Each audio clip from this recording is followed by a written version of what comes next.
Oh, we are already having a great time here. I'm so excited to have one half of the dynamic duo of Holy Smoke. We're going to get into it.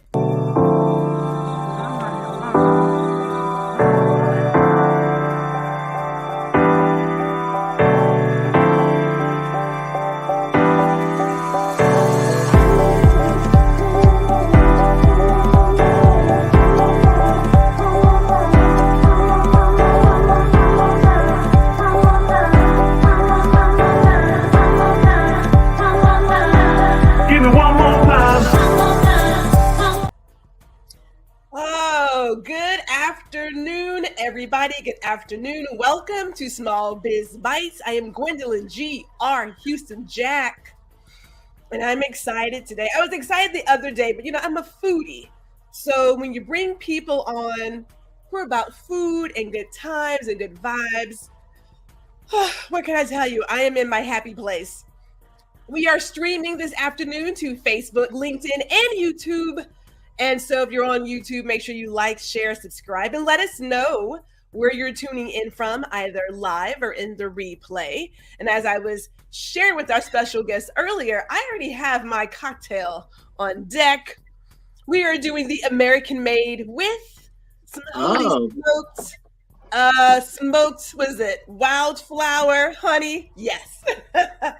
Mm-hmm. So that's how we like to do it. So let's get into who we're talking to. I'm going to let you introduce yourself because it's like, who is the dynamic duo behind Holy Smoke? All right. I'll tell you what, I was actually already grooving to that intro music you had going on too. I kind of feel like that could be the whole interview right there, just talking over that. Yeah. So anyway, I'm Max Blackman, and my business partner is Kyle Payne. He's hard at work right now while I'm, having conversations. But yeah, we actually just started making Holy Smoke about, I guess, 11 years ago at this point. And we were working as co-workers at this restaurant on Folly Beach. He was cooking in the kitchen and I was serving. One night after drinks, which, obviously we're very fond of. There you go. Yeah, he just told me about his idea to make hickory smoked olive oil and sort of the problem that he was having doing it, which was cold smoking. And so I went to home and put together this little machine and took it over to his house. And that's pretty much how that started. That's how it started. Now, make sure I'm correct. You guys are in Charleston, correct? Yeah, Charleston, South Carolina. Sweet. Well, I'll tell you now, we are baking here in Texas. Okay. Literally. Yeah. Yeah. That's so. I mean, there's like all kinds of like power outages going on because of how hot it is down there. Right. Huh? The roads are melting. Man, I know it's a quick sidebar, but we like sidebars here. We were talking the other day about these grids, these power grids, like nationwide. We don't have the same life we had back in the day where they could just sort of take it.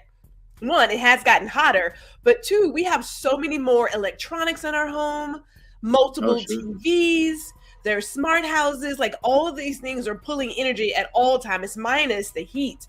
So it's like, we got to figure out what we need to do because it's not sustainable.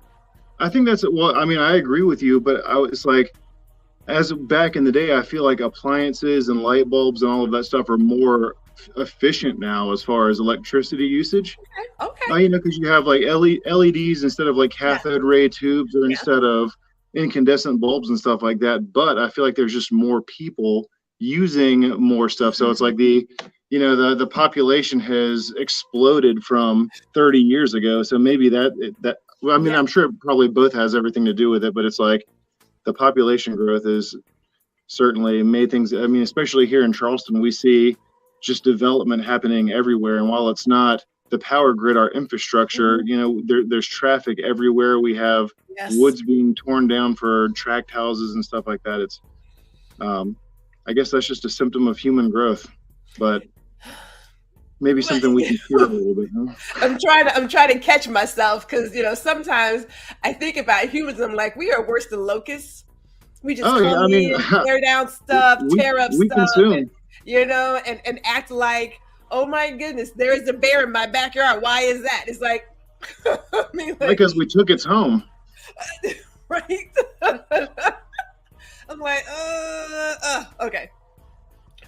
least I know you're a fan of sidebars, so we're gonna have a good time Oh today. yeah, I can go off on a tangent any old time.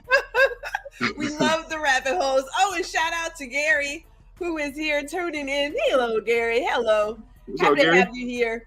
So you were saying that it was Kyle's idea to do the smoked olive oil. Oh. Yes, he is the cook, right? So he's the guy who's like does all the. Yeah, he's got the food knowledge. He is a whiz with food. But him and his wife actually were making hickory smoked sea salt, which turns out was like our fourth product that we ended up making as a company. But for a couple of years previous, they were making some sea salt to give away as Christmas gifts. And Kyle just happened to look around his kitchen and he saw that he had a big bottle of olive oil and thought, hey, why don't we just give this a try? And so, they made a bunch of smoked olive oil to give out with the sea salt for Christmas gifts, and people just raved about it. And he did it for a couple of years, and finally was like, maybe we should start making some money off of this because people seem to love it so much. So I got it as a gift. Is how I got it, and I thought, okay. They were like, "It's bacon in a bottle." I was like, "Yeah, okay, whatever." Man, I put it in the skillet and scrambled some eggs. And I was like, "Oh my god, wait a minute!" There you go. Now, see, I will tell you that like the slogan, like all of the marketing stuff, like that, it's like liquid bacon is good for you. That's my creation. I'm the one that does all that. That's smart. It was so smart. Oh, Kyle hated that. He absolutely hated that phrase so much because just because it's so oversimplified. Like whenever it comes to food, he is like such a perfectionist and doesn't like things. Like, okay, for instance, like a tomato caprese salad. We all know what we're talking about. We're talking about sliced tomatoes, mozzarella, basil, some olive oil. Okay, he just despises the term caprese for some reason. I don't know why. He's like, it's not a caprese, blah, blah, blah. So he just doesn't like the oversimplification of food. And especially whenever we were at the farmer's market the first year, I'd go describe the flavor of the olive oil and be like, that's why we say it's like liquid bacon that's good for you. And the customers would just start busting out laughing and smiling, and he's just sitting there like gritting his teeth. So I took great pleasure in that, honestly. Everybody loves bacon. Like, who doesn't love bacon? I agree. I mean, there are some people that argue with you about it. I mean, I want to say everybody loves bacon. Oh, but wait a minute. Hello. Shout out to Danny. Thank you for tuning in, ma'am. She is celebrating. She's starting her new career journey. So celebration to Danny. And I'm not sure she's a bacon eater, so I could be wrong there. She may not. I don't know if she's down with the bacon. Everybody's free to disagree. No, right? But people say that money can't buy happiness, but it can buy bacon, and that's close enough. So and whenever you eat it, that's happiness.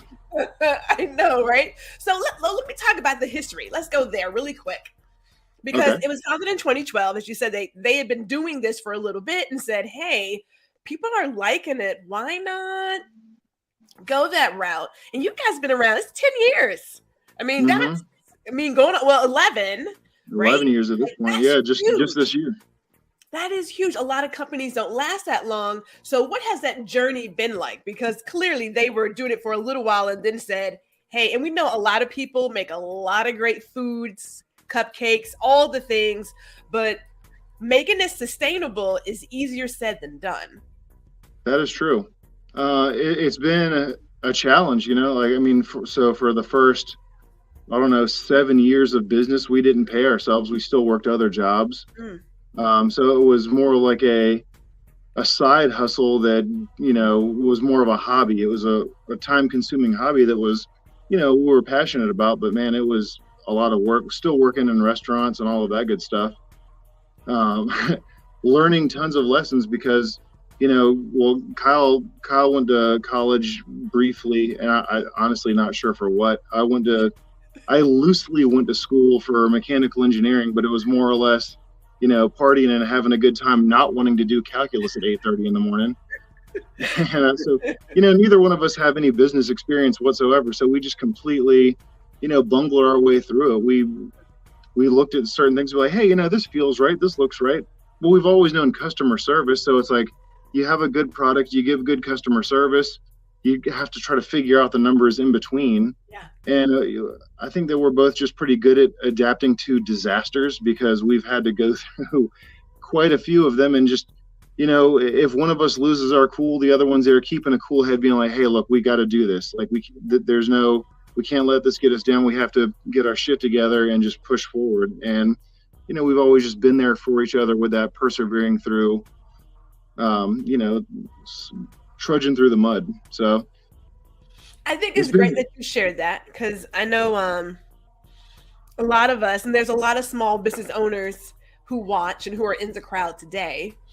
And it's so easy to look at someone else's journey and say, oh my God, they're doing so great. It's like overnight success. Overnight, by no means. No, I don't think there's a such thing as overnight success. Maybe that, I think there was that lady that made those plugs that you put into Crocs that like have little different buttons and stuff on them. I think she might be the only one. She could be. The rest of us, we have to figure out how to keep afloat. And like you guys, I kept my full-time job for two reasons. But one was I knew I was going to step away eventually, right? Mm-hmm. But then also, too, for the first couple of years, it was a hobby. It was a hobby. Sure. And then a family member said, it's like, hey, you got a pretty good eye. You should think about this like in serious terms. You're like, really? I should? And then you don't know what you don't know until it's afterwards. we enjoy those learning lessons, but it is a huge milestone to make it to 10 years. And now you guys are celebrating 11. So congrats on that. Congrats. Oh, and Danny says, Dan, do I need bacon or meat? Well, that's why there's holy smoke, because it's completely vegan. Thank you. Right. You can still get that bacon feeling without that. So no meat whatsoever. Oh, and Erica's here. Hello, Erica. She says, what's in the cup? Oh, this one. I'm doing the American made, right? And this includes, I've got the Sage Germain. We have the bourbon in there. There is the the smoked wildflower honey from Holy Smoke. And was it cucumber and lemon juice? Mm-hmm. Right? Yeah, I know. It's crazy. Like refreshing, summery. And I'm just drinking a little Irish whiskey. He's doing Irish whiskey on the other side. We like to do cocktails and things here at Small Biz Bites. For those who enjoy a cocktail, I don't want to. I just didn't come prepared. I didn't know. Next time you'll know that we will bring a good cocktail and we'll do a good sidebar as well. Mm-hmm. That's what we like to do. So. You guys were in Whole Foods, and was it like Harry Teeter and a few others? Harry Teeter, Earth Fare, which is a like little regional natural grocery chain in the Southeast. Mm-hmm. We're in about 200 Walmarts in the Southeast. That just came about, I guess, in October of last year. A bunch of small gourmet shops, especially the ones here in town, have been. They've always been a huge pillar of support for us. We've got like Low Country olive oil here in town, which the funny thing is, like, for the first year that we were in business, we were like, other olive oil, that's our competition. And then we kind of felt that they felt the same way about us. And then one day they, emailed us and was like, yeah, we got so Kyle and I both, we read tone because we're both sarcastic as shit. Like, we are very sarcastic people. So whenever I read an email from somebody, if it just seems slightly off to me, I'm like, oh, okay, yeah, I see what you're saying there. So either way, we're always reading tone and everything. But so, we get an email from Low Country Olive Oil, who, like I said, they're friends of ours now. But at the time, I'm just like reading this, like, hey, our customers keep asking about your product, so I guess we have to bring you in here. And and I don't know if that's actually the case. It's just. But either way, we're like, we've got, small retailers or small gourmet shops and restaurants just around the country that are huge supporters of us that I just absolutely love too. That's actually kind of what I miss, because whenever we first started, we had the farmers market the first year. And then finally I was like, well, we need to start getting into gourmet shops. So I hit the ground, I just walked around Charleston because there are tons of little shops here in Charleston. So I just walked around and knocked on doors, got to know people, got to know business owners, clerks, everything like that. And I'd go in there with my product, come back a couple of days later. Hey, you like it? All right, here it is. But I just got to make all these relationships with people that I don't get to make now as much anyway as, that I did whenever I did that, because now I'm doing like spreadsheets and sending emails, and it's just a completely different game being in the corporate side of things. Selling to big companies, it's just not it's not as fun, and it's more tedious. It's taken a little bit of the joy out of it, but at the same time, I know that that's sort of how it goes too. Yeah, I was going to ask about that because I thought about there was another business owner. He's a photographer. He mentioned the importance of relationships in your business, right? And I'm thinking, as a small business owner, we often think, I need the big guy behind me. I need like a Wally World or someone behind me. And then at the exact same time, my gut says, but if I partner with other small businesses, we can all rise together because we get it. Like we're literally all in this together. And the more of us, that there's tons of us out there that can be sponsors, can put product out, can do promotion, that you don't always have to have the big guy, It's true. It's very true. I mean, as a matter of fact, the big guy is what takes all of your profit margin. You have to sell for cheaper because they're buying in bulk, or you have to go through distributors, which they want to take their cut because they're the ones distributing it to the bigger guys. So it's really, I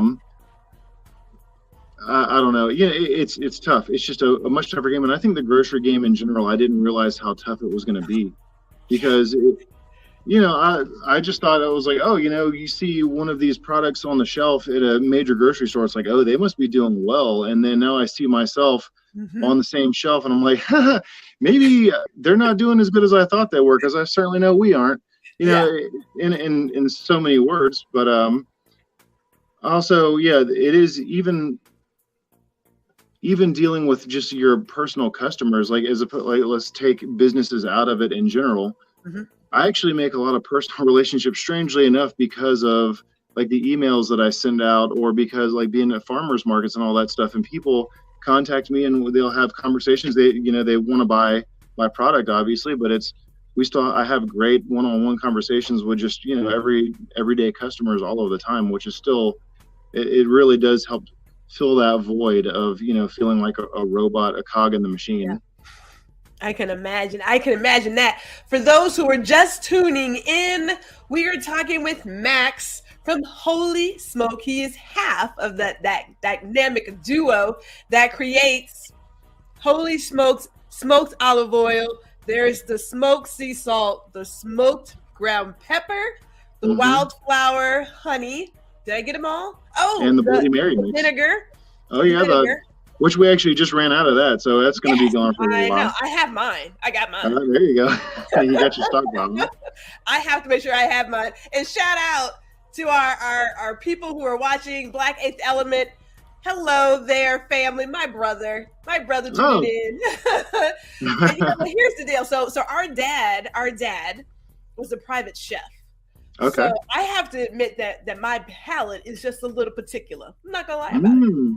My siblings, I'm not so sure, but I do know that I am very particular about what I use and ingredients and things of that nature. And so I kind of swing more towards, I don't want to say gourmet, but I do like the smaller batch kind of things. And, I'm a Are little. you trying to tell me you can't eat Taco Bell at 2:00 in the morning? Every now and then, the husband and I will get up and make a roll. So I won't lie like that. I'm not going to lie about it. We do. From time to time, it does happen. It's like, golly, I really want something to eat. We'll swing by maybe Jack in the Box or something. But I'm just saying, I'm just saying. No, I got you. I'm just messing with you. Oh, and Danny I haven't tried the Bloody Mary. So. Okay. I'll send you a bottle whenever. Yeah, I'll send you a bottle whenever we get finished with this. There we go. Something next to do. But I do like the idea of us talking about how, for so many of us, we see people, like you said, in the grocery stores, and we're thinking, man, they are just blowing it out, like really doing it.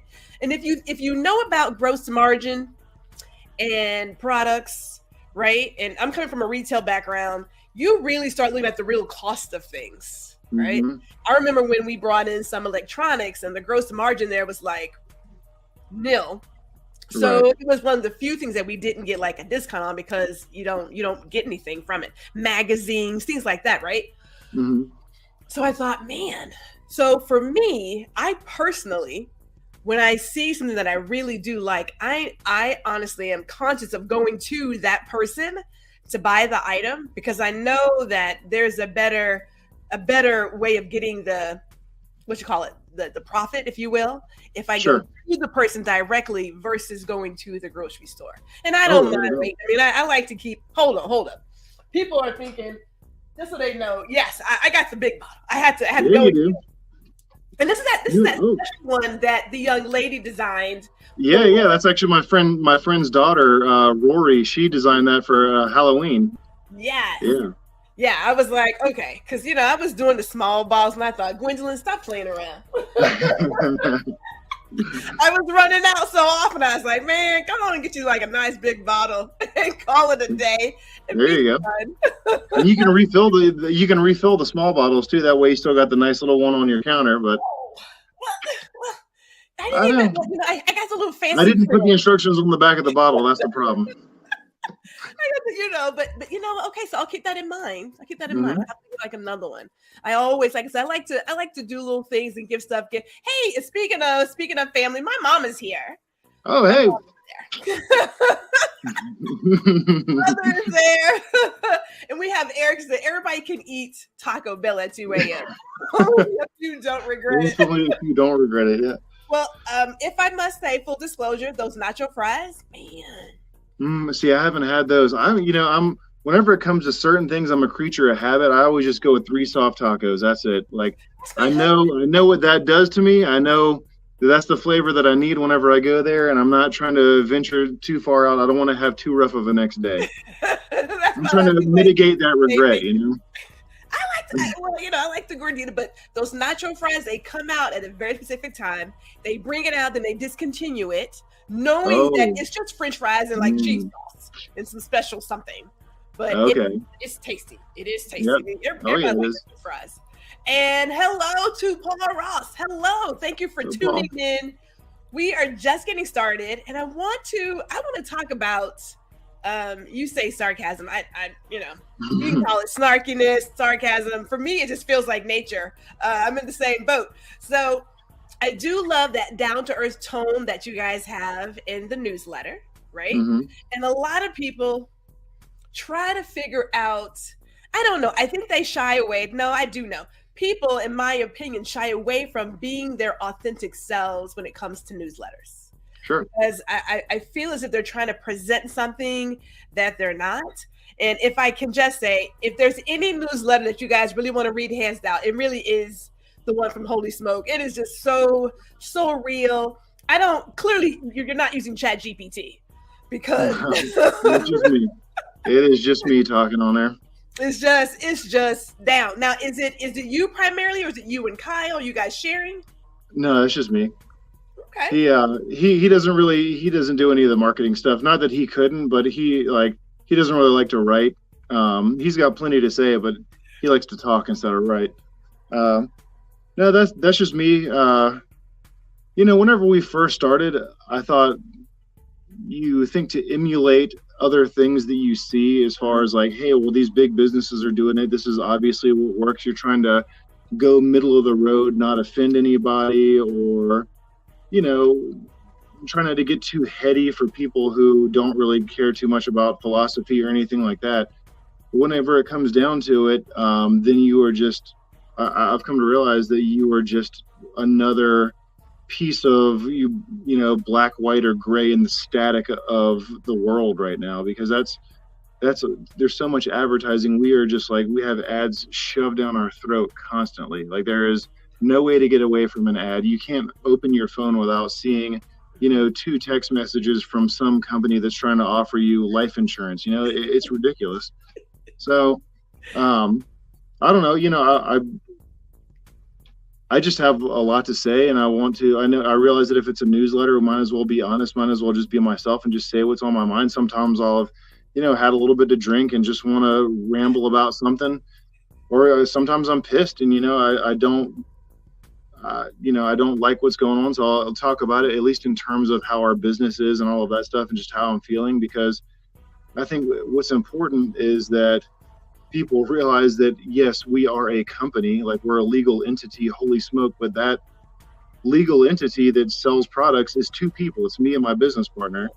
And so we're not like some faceless, giant corporation. And even still, a giant corporation is still comprised of people. Yeah. But regardless, point is, like, I just want to be myself. I don't really want to, just try to do that middle of the road crap that doesn't really say anything. You're not saying anything by being middle of the road.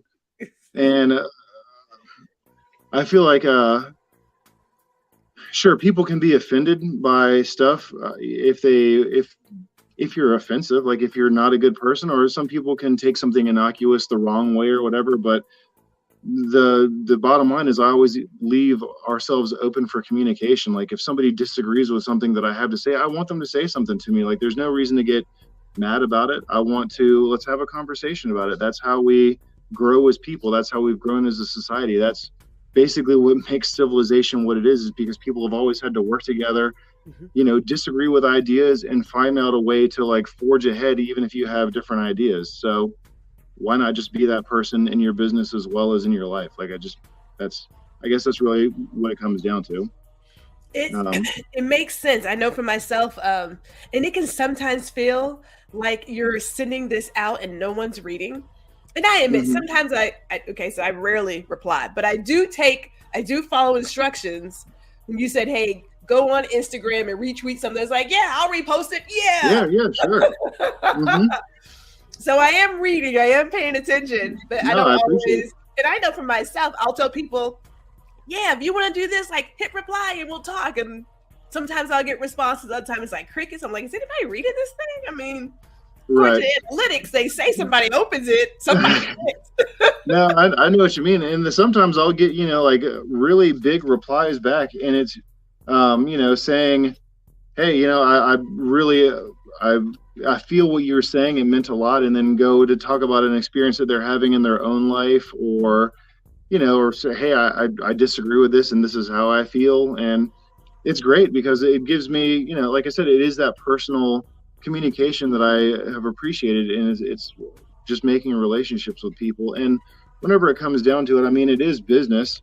So those relationships that you create with people are going to create, lifelong customers. Once again, that's not why I do it.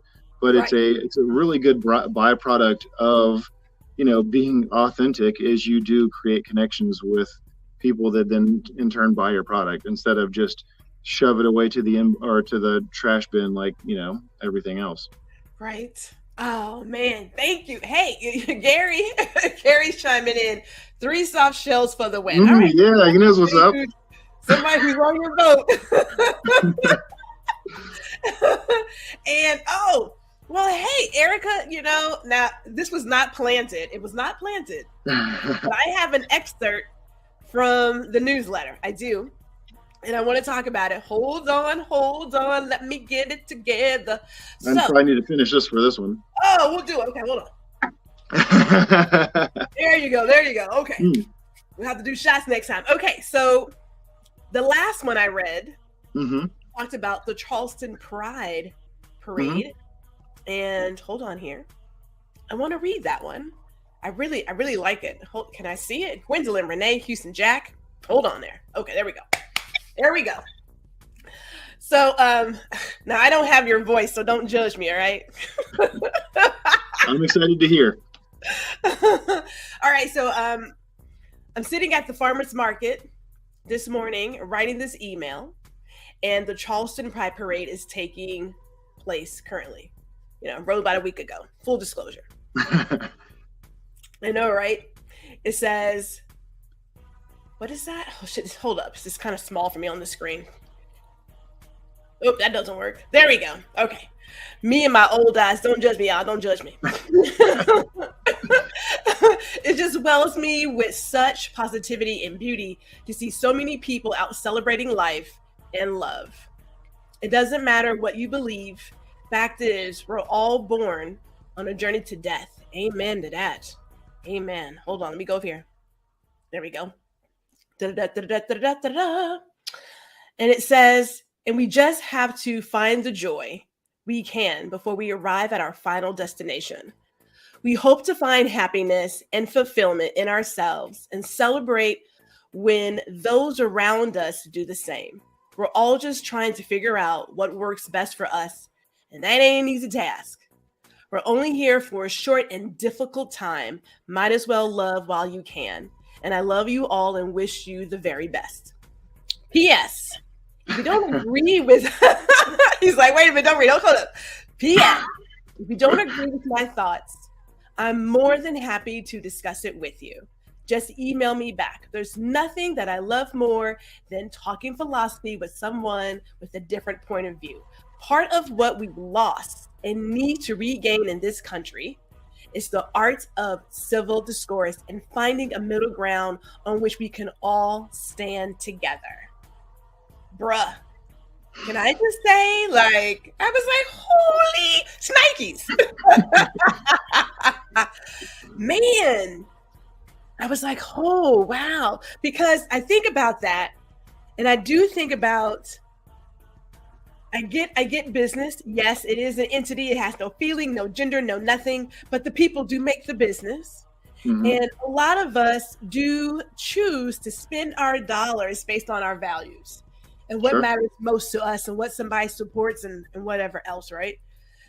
At the exact same time, there are some things out there that I don't like, you know, but I just scroll past them. I don't have to engage in all of that unless I have an inkling that maybe there is a spot to have, as you say, a civil discourse. Sure. Which, yes, we are lacking. I don't know. I'm not exactly sure how we got to a place of, if I don't like what's going on in your life, I'm going to just do and say whatever and just be ridiculous. I find it personally a cry for attention because that, I mean, there was a lady, I'll give you this example. There was a lady who was out on a very small garden and she had a picture of herself enjoying her tea in her garden, right? She's like, oh, it's a brand new day. I'm out in my garden enjoying some tea. Mm-hmm. So people were like, well, must be nice to have a garden and look at you. You don't have to work in the morning. And she's like, I work at night. Right? Like, and it's a very small garden. And I thought to myself, have we really become that miserable? Is that where we are? It's a good question. I will say, as far as like, I don't know, just the vitriol and people just being reactionary to things in a negative way. I have a feeling that that really started to come to a head. What was it, 7 years ago at this point? I think it was 2016 may have been the year that really things started to get a little angry in this country. Mm-hmm. So I think it became a popular thing to do, so, I mean, if we're going to get into where I think that a lot of so I think the example that's set by people and for people in this country has a lot to do with our, unfortunately, political leaders, celebrities, all of that stuff, politicians. We elect these people or we glorify these people and they somehow become role models to us instead of, just your next door neighbor who's doing something awesome. Why aren't they your role model, right? Mm-hmm. But so there's we've gotten sort of overrun with these role models that they imitate. Well, they imitate Trump because he won the presidency by being an asshole to absolutely everybody, and so now other people are winning by doing the same thing, and it's just sort of tapped into this, visceral thing that all humans share. I mean, all humans, they can be angry, every human has experienced heartbreak or a lack of love or disappointment or something like that. And for a lot of people, which I think a lot of people don't really process their emotions the way that they should, or understand their emotions and like sort of flourish into an actual adult instead of an overgrown child. But I think that really tapped into something for a lot of people. And, you know, a lot of people, like I said, they don't have that emotional maturity that some people do. So they're stuck in that anger phase, and it's just made so everybody can be angry right now. And it's like a real angry time for people to just want to lash out about absolutely everything that they don't like, they don't agree with. They don't have the capability to open up for a second, to shut up for a second, and to listen and understand and see and be that person that they're being mad at. Like they don't, they just can't put themselves in the shoes of the person that they're getting mad at. They can't be anybody but themselves for a second. And they find it very difficult to be themselves anyway. But most of these people that are angry are not even themselves. They're pretending to be something that they've always been told that they should be. And so they're probably mad about that too. Oh man. That's how I see it. You know, it's a fatal lack of understanding of the self. Like people don't understand themselves, and so they don't understand other people even worse. You know, let me just, as Black Eighth Element says, people are allergic to logical debates. They are. People are at this place of, I do believe there's a lot of anger. There's a lot of anger, and I don't even, what's the other right word for it? It's almost as if somebody promised them something and it just hasn't happened, and they feel as if, you know, if you got it and I didn't get it, then something must be wrong, and like, I'm just mad at the world. Sure. And I can't really wrap my head around it because I don't fully understand it. Now, full disclosure, our mother is a retired minister, okay? Okay. So mother was clear about, you know, reading your manual, i.e. the Bible. She was very clear about that. But she also made us aware that we were all made in God's image and we are all blessed beyond measure. And so we had this whole idea of, if you only got 2 pennies in your pocket, you are rich. Like, sure, everybody truly has enough. Like, we really don't got 2 pennies, share one. Right? Yeah. We don't need another TV or another car. Like, a lot of this stuff is just excess. It's just without a doubt. So I have to wonder, and tell me your thoughts. So we know that there is this really huge financial disparity gap. Like, it is huge. And there are people, as you mentioned, who, Lord bless social media, well-crafted stories. They are flossing. I'm out here on the beach. I'm on this yacht. I'm drinking the champagne. And then you also have people who don't even have a living wage, right? Who are just trying to make the ends meet. And they're like 2 magnets and they just won't come together, right? Mm-hmm. And so you're seeing this every day, and you're hearing about the CEO who brought in another $30 million, but yet just cut 10,000 jobs. Right. And so you get to a place of, I'm just really, really angry because the American dream, well, I don't even know like what that was if it doesn't exist. You know, I mean. Yeah, I think the American dream was being able to work and support a family and put food on your table and have a roof over your head, and not even 2 people can work and do that. You know, it's not in this day and age. Like my parents were able, like my mother and my father took times where they were at-home parents, right? Mm-hmm. And then once the last one got to junior high, they're like, hey, great. So now we're all going back to work. That doesn't happen nowadays. I mean, childcare is crazy expensive. If you do a private school, it's crazy expensive. Everything is more expensive. Forget it. Everything's more expensive. Right. But yet we haven't moved that needle to pay people. And there's like, why would I pay them that much money? That's crazy. It's like, things have to be relative. Like it should. People don't realize the money that they put into the community, even if it doesn't directly affect them, it does. If you make the world a better place for other people, it's going to make the world a better place for yourself.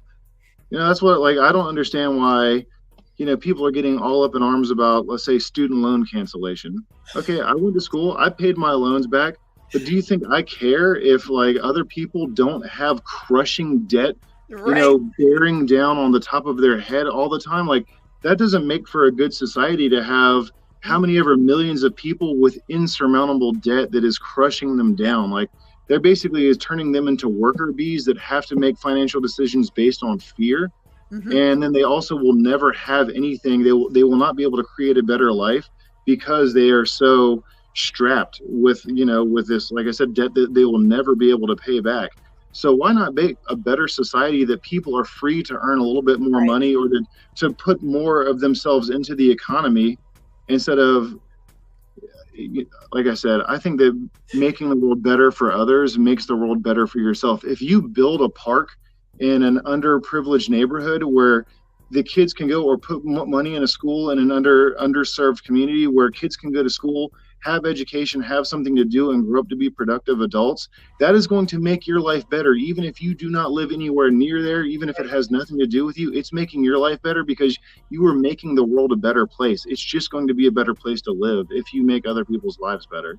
Right. So I don't get it. I agree.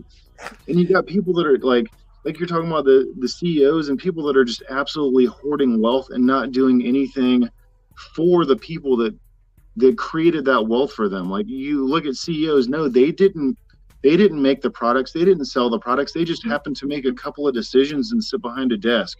They did not do anything really that, like I said, they made a couple of decisions, and they might have been good financial decisions for the shareholders or for the company, but the backs in which all of these things are built are on the people that are down below. They're on the laborers and the workers, and those people need to be taken care of because that is what drives the economy. That is what makes the world. That's the majority, is the laborers and the small people.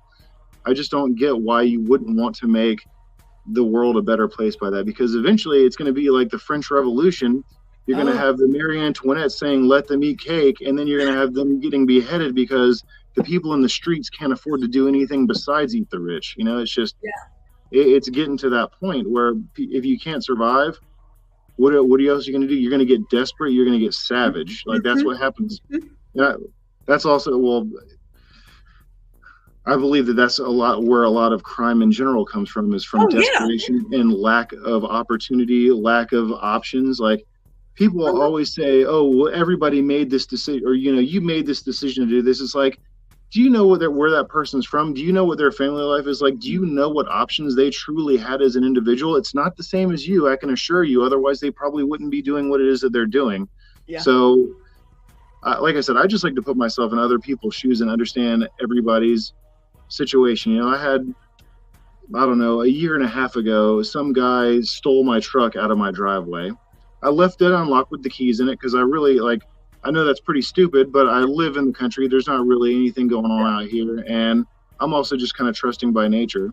Mm-hmm. But that dude, he stole my truck, and as pissed off as I was, it was like, why, like, what had to go on in this dude's life for him to feel like he has to do this? Because he has to have a better, or I must have like a better situation and better circumstances that he does, because I wouldn't think to do this. Mm-hmm. So the fact that he felt like he had to do this in order to do whatever he had to do, like, something must be going wrong. So how could I help this person? How can this person be helped and not like further harmed, and then in turn them continue to further harm society? Like I said, I just think that helping is the way to do anything. Punishment can only go so far. Help is where the truth and the solution lies.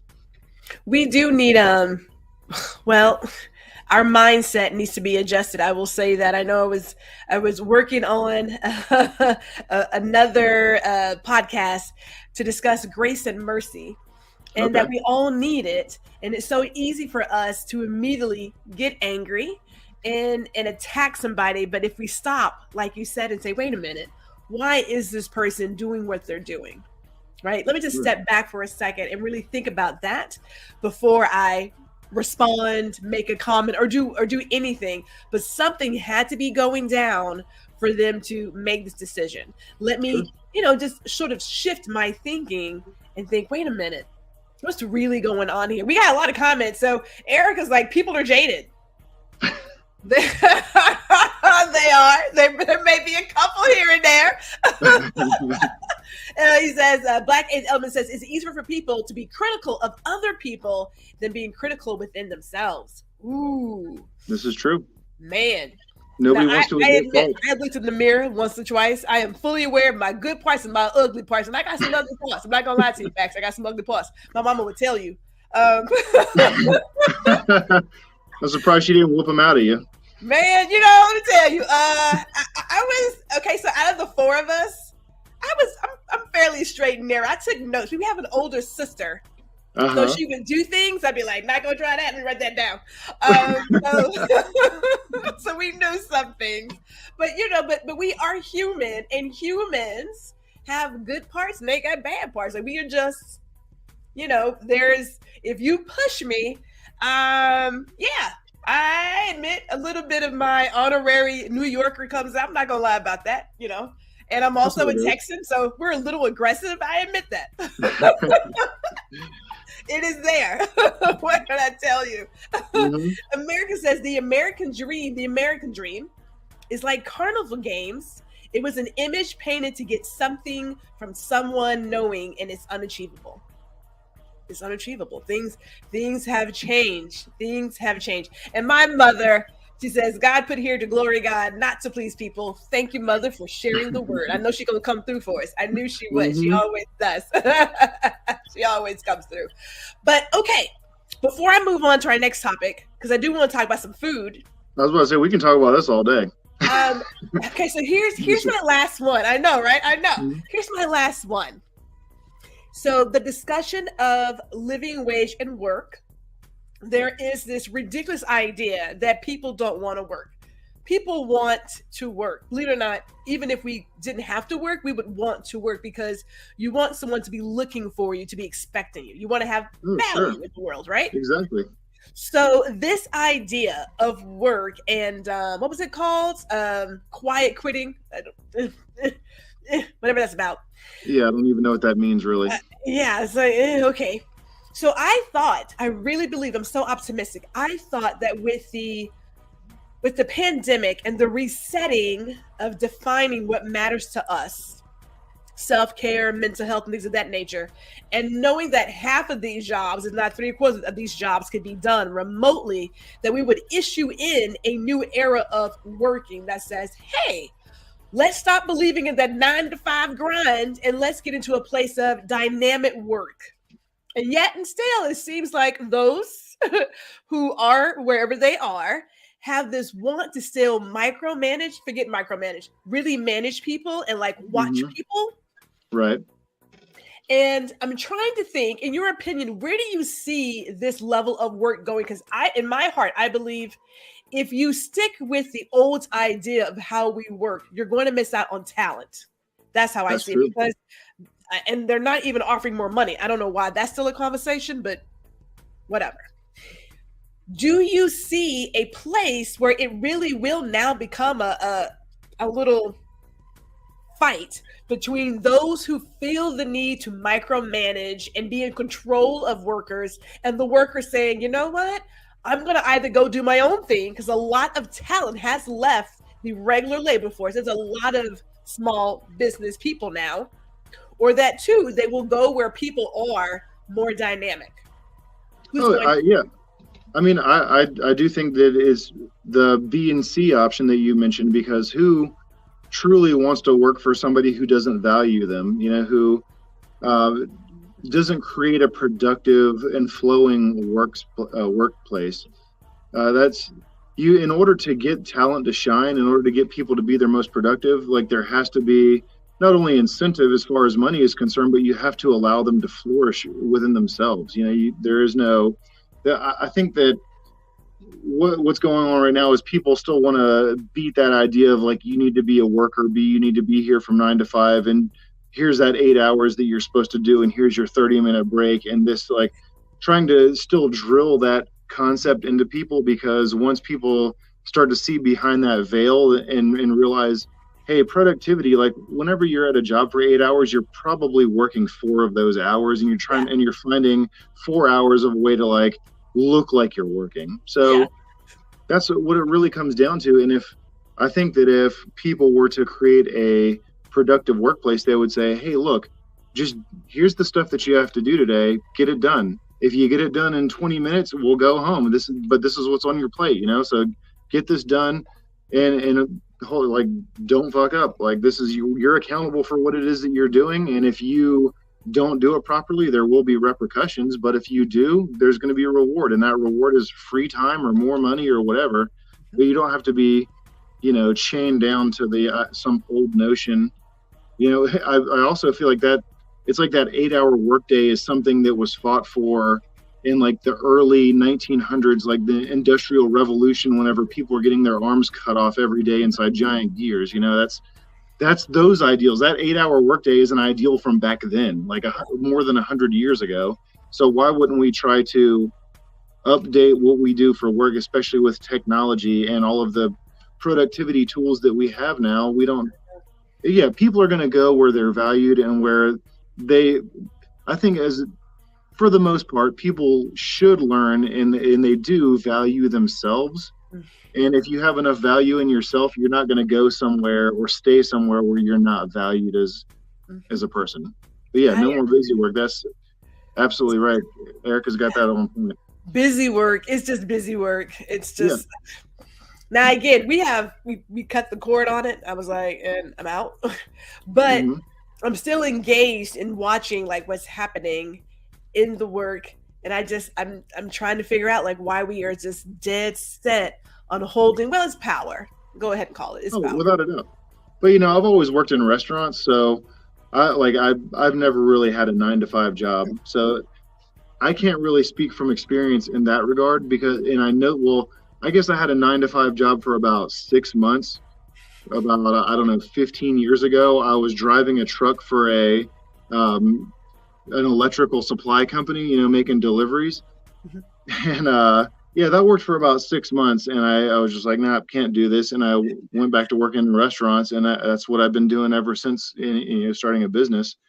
But I actually love working in a restaurant. Like, it's kind of weird, but it is also that thing that I was talking about where you get to have these personal connections with people.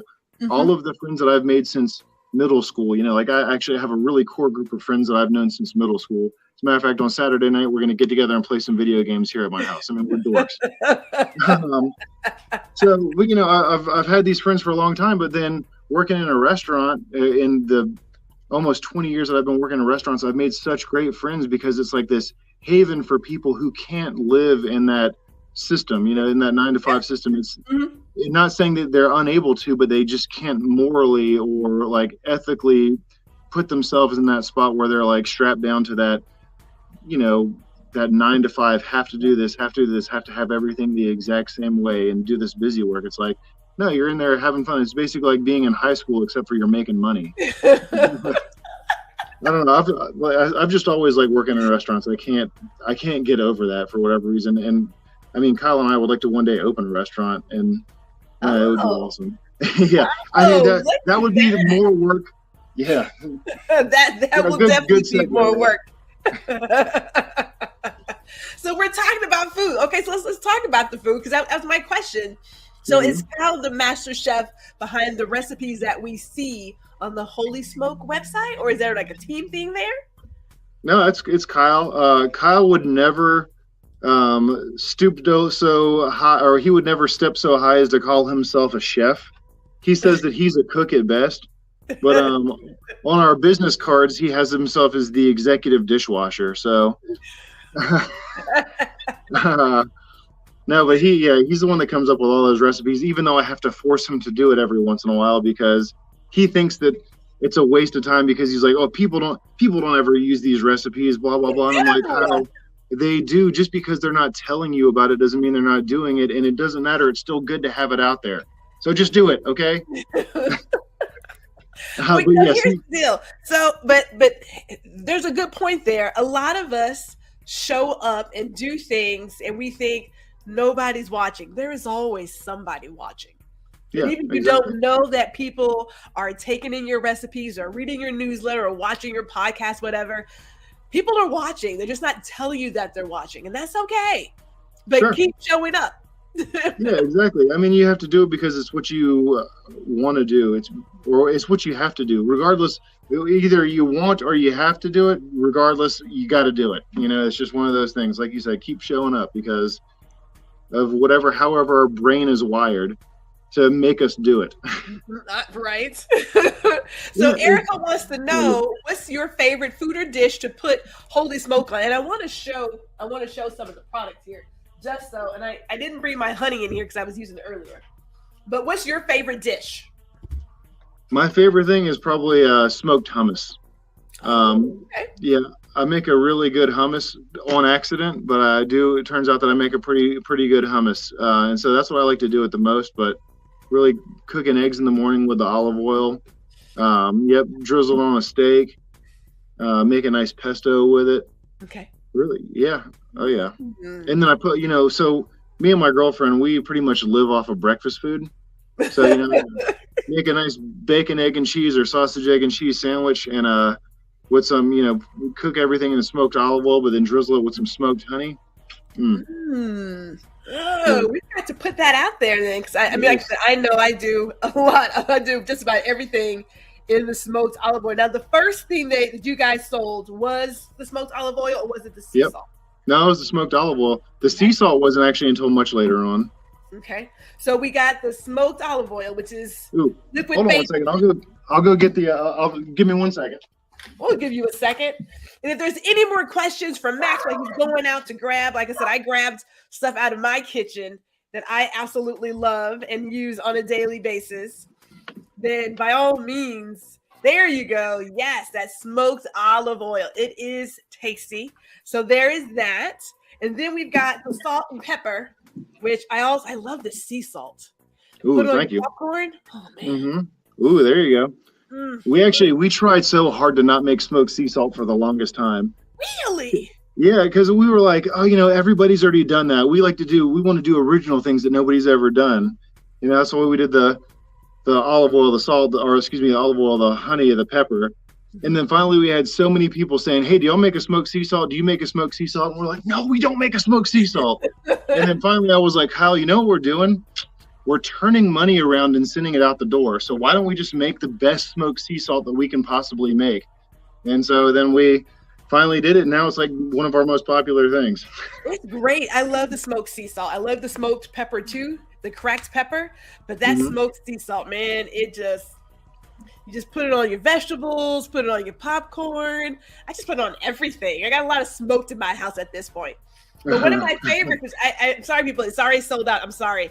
But the vinegar, man. Yeah, the balsamic vinegar. Yeah. If you're not a salad eater, or if you don't like vinegar, like the balsamic vinegar, this will change your mind, man. Like, I think it tastes like just the best barbecue sauce that you can possibly get. So yeah, but that's gone for now. But it'll be back, yeah? Yeah. We just we're trying to do I originally have always wanted to do it like a seasonal thing, that's our pumpkin spice latte, get people liking it and then taking it away and bringing it back a little bit later. But because we just occasionally can get this really awesome balsamic vinegar for a relatively decent price to where we can sell it for $25 a bottle still, but it's super expensive vinegar, but we can get like a small enough quantity for a good enough price to be able to actually sell it. So it's like an opportunistic thing. Okay, so all right. That works because it is really good. And I know, like I said, I don't have it, but there's the Bloody Mary mix that is also smoked. Yeah. And that basically is like a barbecued Bloody Mary. We got something. So Erica says, where are they located out of? Okay, well, we talked about that, but they're out of Charleston, South Carolina. Yes. And indeed. You are in Whole Foods, you said, Walmart. Yeah, Walmart in the Southeast, or on our website, holysmokeoliveoil.com.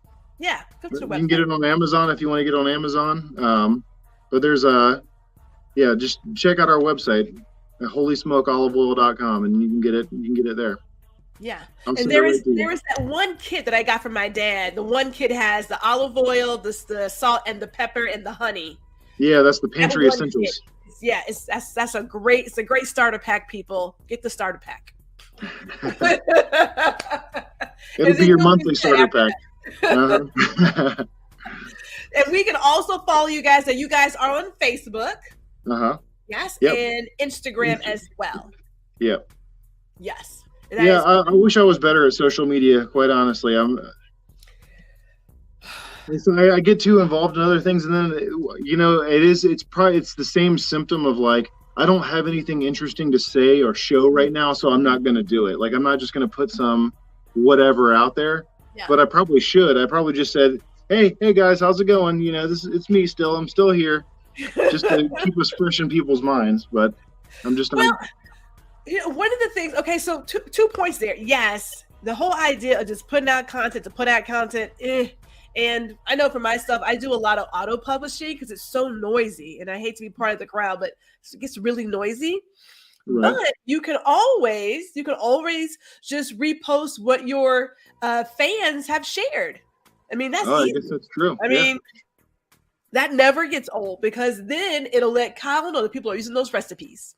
That's true. Yeah, that serves dual purposes there. Look at that. I like that. Right here. Now, I didn't take a picture of me and my drink this morning, but you can let him know that I use that recipe right now. Well, I'm going to show him this. That way, I'm not going to be in the room while he's watching it, but I'm going to send him. I'm going to make sure he sees it.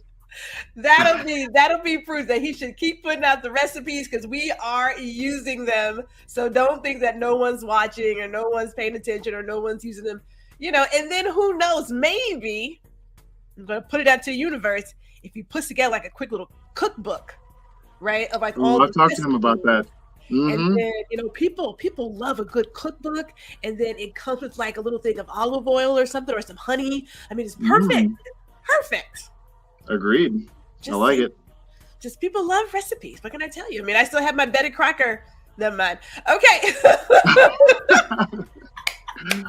Betty Crocker still goes hard in 2023, y'all. You still got the instruction manual that came with the Easy Bake Oven. Oh my God. Max, thank you for giving me this hour and some change. Oh my goodness.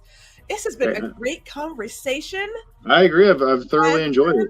It's been nice talking to you.